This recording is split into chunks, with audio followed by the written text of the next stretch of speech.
Alam mo, kapag iniisip natin ng isang sundalo, ang unang pumapasok sa isipan natin ay hindi lang ang baril na daladala niya o ang tapang na ipinamalas niya sa gitna ng digmaan. Kadalasan, ang unang nakikita natin ay ang kanyang uniforme. Para sa isang sibilyan, tela lang yun, kombinasyon ng berde at kayumanggi. Pero para sa isang kawal, ang uniformeng yun ay hindi lang basta kasuutan. Ito ang kanyang pangalawang balat. Ito ang nagtatakip sa kanya mula sa nakakamatay na init ng tropikal na araw, sa nakakatusok na lamig ng ambon sa gubat, at higit sa lahat, sa mga tinggang naghahanap ng tatamaang laman. Pero paano nga ba nag-evolve ang balat na ito ng ating mga bayani? Paano tayo napunta mula sa makukulay na uniforme noong panahon ng revolusyon, patungo sa high-tech, modular, at digital na mga sistema ngayon na kayang humarap hindi lang sa kalaban, kundi maging sa mga drone at night vision device? Ito ang kwento ng pagbabago. Isang kwento na hango hindi lang sa utos ng mga general, kundi sa mismong hugot ng lupang Pilipino, sa hirap ng gubat, at sa tindi ng labanan. Mula sa 1898 hanggang sa kasalukuyan, sabay-sabay nating balikan ang bawat yugto ng pagbabagong ito.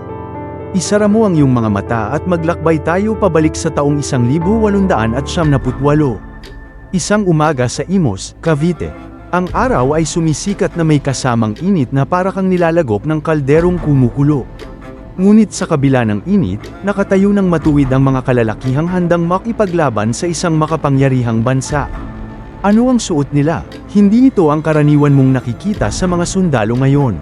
Ang suot nila ay isang tela na bughaw, na may manipis na mga guhit na puti, ang tinatawag nating rayadillo.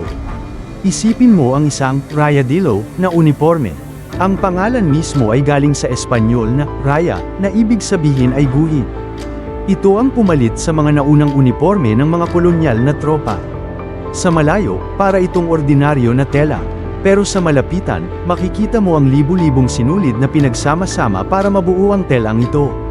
Sa panahong yon, ang mga revolusyonaryo, sina Emilio Aguinaldo, mga kasapi ng katipunan na naging opisyal ng hukbo, ay nagsimula ng magsuot nito. Pero may problema, ang ganda ng rayadillo, oo, pero epektibo ba ito sa gubat? Isipin mo ang kulay asul, na may puting guhit. Sa gitna ng mga punong kahoy na berde at kayumanggi, sa gitna ng putik at madilim na halaman, ano ang nakikita ng iyong mata? Ang asul na tela, di ba? Para kang isang pato na lumalangoy sa isang loang kulay berde. Kitang-kita ka, pero hindi lang yun ang problema. Ang tela ang ginamit noong mga unang panahon ay karaniwang abaka o sinamay, at kalaunan ay cotton. Ang cotton, bagamat presko sa simula, ay sumisipsip ng pawis na para kang basang-basa. Sa tropikal na klima ng Pilipinas, ang pawis na yon ay hindi lang sanhi ng discomfort, nagiging dahilan nito ng skin diseases, rashes, at mabilis na panghihina ng katawan.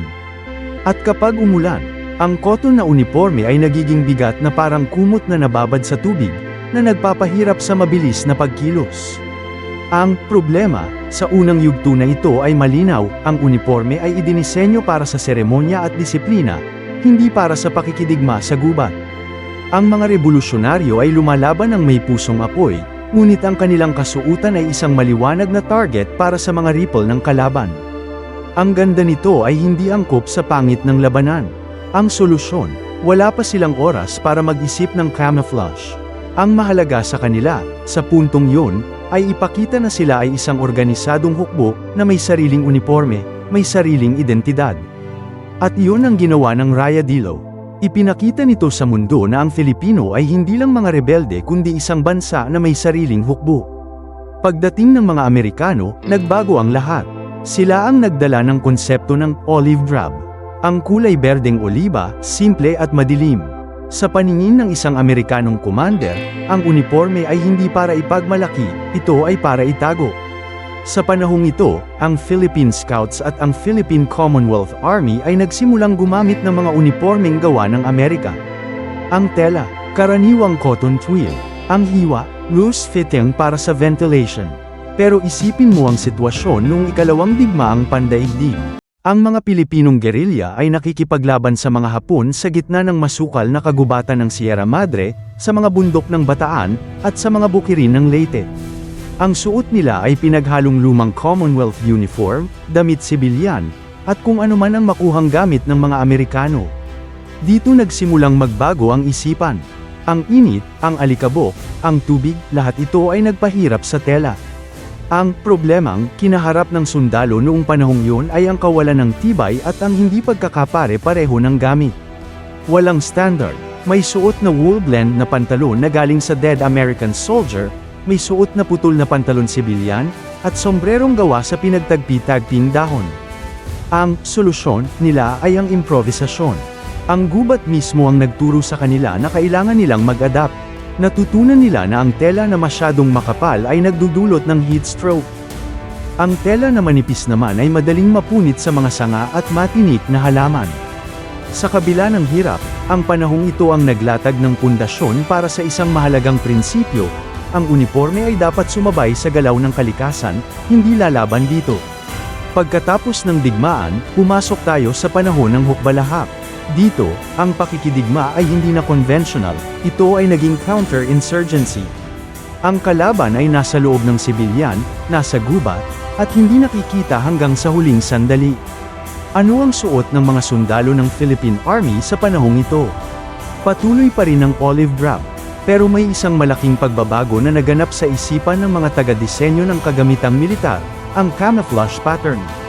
Sa Estados Unidos, ipinakilala ang Tiger Stripe at ERDL pattern na mauunang dadalhin sa Vietnam.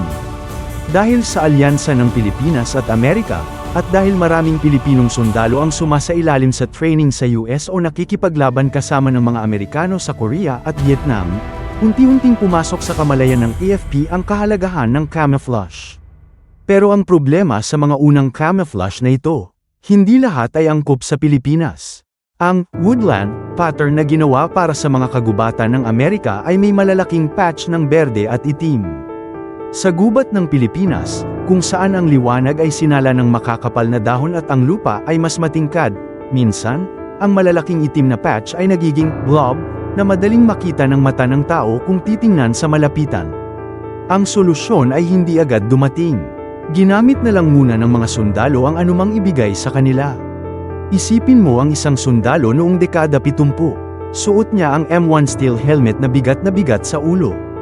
Ang kanyang uniforme ay cotton fabric na namumuti dahil sa pinagpawisan at araw. Sa kanyang balikat, bitbit ang M16 rifle. Ang kanyang kit ay simple lang: isang canvas belt, canteen, at isang first aid pouch. Walang ballistic vest, walang knee pads. Ang proteksyon niya ay ang kanyang bilis at ang dahon ng gubat. Dito pumasok ang isang mahalagang realisasyon: ang camouflage ay hindi lang tungkol sa kulay, kundi sa texture at pattern. Ang mata ng tao ay sanay makakita ng mga hugis na hindi natural. Ang isang perpektong camouflage ay sumisira sa silweta ng tao, ginagawa siyang bahagi ng puno, bahagi ng lupa, bahagi ng anino. Pumasok tayo sa dekada 80 at 90. Ito ang panahon kung kailan naging mas organisado na ang kasuotan ng Philippine Army. Pumasok na ang standard issue na jungle uniform. Karaniwan itong gawa sa 50/50ths nylon cotton blend, NYCO. Bakit ito ang naging solusyon? Ang purong cotton ay mabilis matuyo. Hindi. Kapag nabasa, ito ay nananatiling basa at malamig, na maaaring mauwi sa hypothermia sa kabundukan. Madali rin itong mapunit at hindi matibay sa paulit-ulit na paglalaba at paggamit sa magaspang na kapaligiran. Ang pinaghalong nylon at cotton ay sumagot sa dalawang pangangailangan. Ang nylon ay nagbigay ng tibay at paglaban sa punit. Ang cotton naman ay nagbigay ng breathability at ginhawa. Kapag nabasa ang telang ito, mas mabilis itong matuyo kumpara sa purong cotton. Sa panahong ito, isa sa mga pinakakilalang uniforme na ginamit ay ang Philippine Tiger Stripe, o kaya ay mga variations ng woodland. May mga unit na gumagamit ng lokal na ginawang bersyon ng US woodland pattern. Ang pattern na ito, bagamat hindi perpekto, ay mas epektibo sa mixed environment, gubat, bundok, at kahit sa urban areas kung saan ang mga anino ay mahalaga. Pero hindi lang tela ang nagbago. Dito na rin lumabas ang konsepto ng load bearing, o kung paano dadalhin ang mga kagamitan. Mula sa simpleng canvas belt, umunlad ito patungo sa mga vest na may maraming bulsa, ang tinatawag nating LBV, load bearing vest. Ang mga ito ay gawa pa rin sa matibay na tela, pero ang problema, kapag napuno ng bala, rasyon, at tubig, ito ay nagiging mabigat at mainit. Isipin mo ang isang infantryman noong 1990s sa Mindanao. Suot niya ang kanyang jungle uniform na kupas na. Sa ibabaw nito, may suot siyang LBV na kulay berde, puno ng magazine para sa M16 at ilang granada. Sa ulo niya, ang helmet na gawa sa Kevlar, mas magaan kesa sa bakal noong World War II, pero mainit pa rin. Sa unang pagkakataon, nagkaroon na rin ng mga flak vest o bulletproof vests, pero ang mga ito ay mabibigat na vest na gawa sa Kevlar fibers. Sa sobrang bigat, madalas na hindi ito sinusuot ng mga sundalo sa patrol, lalo na sa mahabang operasyon sa bundok. Ang problema solution, sa panahong ito ay umiikot sa balanse sa pagitan ng proteksyon at mobilidad. Sobrang bigat ng proteksyon, hindi makagalaw. Masyadong magaan ang gamit, delikado. Ang industriya ng militar sa buong mundo, kasama na ang Pilipinas, ay naghahanap ng paraan para gamaan ang bigat ng dala ng sundalo. Dumating ang taong 2000. Ang mundo ay pumasok sa digital age. At kasama nito, pumasok din ang digital camouflage sa eksena. Ang unang sumikat ay ang CADPAT ng Canada at ang MARPAT ng US Marines. Ang konsepto, sa halip na gumuhit ng malalaking patch na parang dahon, ang digital camouflage ay gumagamit ng maliliit na pixelated blocks na, kapag pinagmasdan, ay mas mahirap makita ng mata ng tao sa iba't ibang distansya. Noong 2010, ipinakilala ng Philippine Army ang kanilang sariling digital pattern, ang Philippine Army Digital Camouflage, na pamilyar sa atin bilang PhilSight o ang pattern na may kulay berde, kayumanggi, at beige, na idinisenyo para sa tropical environment. Ito ay isang malaking hakbang pasulong. Hindi na basta hiram na pattern, ito ay pattern na sinubukan para sa sarili nating kagubatan. Ang pixelated na disenyo ay mas epektibo sa pagsira ng silweta ng tao sa malayuan at malapitan. Kasabay ng pagbabago ng pattern, nagbago rin ang tela. Pumasok ang mga advanced NYCO blends na may iba't ibang timbang, mas magaan para sa mainit na lugar, mas makapal para sa mga unit na nasa matinik na lugar. Pero ang pinakamalaking pagbabago ay hindi lang sa pattern o tela, kundi sa ballistic plates at modular vests. Ang problema sa lumang sistema, noong unang panahon, ang isang sundalo ay may hiwa-hiwalay na gamit. May uniforme siya, may hiwalay na ballistic vest, may hiwalay na battle belt, at may hiwalay na backpack. Ang mga ito ay hindi integrated. Kapag tumakbo siya, ang vest ay kumakalampag sa kanyang dibdib, ang belt ay lumulubog, at ang bigat ay hindi pantay-pantay sa katawan. Sa mahabang operasyon, ito ay nagdudulot ng pagod at injury sa likod at balikat. Ang solusyon, modular systems. Pumasok ang konsepto ng Modular Tactical Vest, MTV, o plate carrier. Ito ay isang vest na mismong lalagyan ng mga ceramic o steel plates, ang ballistic plates na kayang samalo ng bala ng M16 o mas malakas pa. Sa ibabaw ng vest na ito, may mga pulse webbing, mga strap kung saan ikakabit ang mga pouch. Ngayon, ang bigat ng bala, radyo, at iba pang gamit ay direktang nasa vest, na ang bigat ay naipapamahagi ng maayos sa katawan. Isipin mo ang modernong infantryman ng Philippine Army ngayon.